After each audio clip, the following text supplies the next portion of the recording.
Ayan guys, andito ako sa dagat. Ayan. Nahanap ng shell. So ayan po. Dito kami naghahanap ng shell pag ganitong walang tubig. Ayan.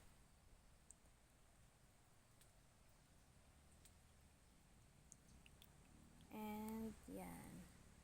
Layo po ng tubig. So ayan. Nakakuha na rin ng konti na shell. So ito, papakita ko po sa inyo.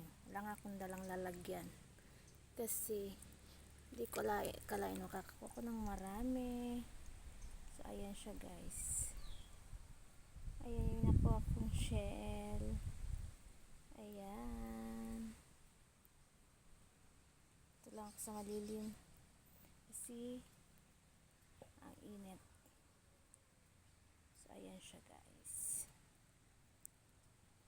May libre ng pangsaog sa gulay.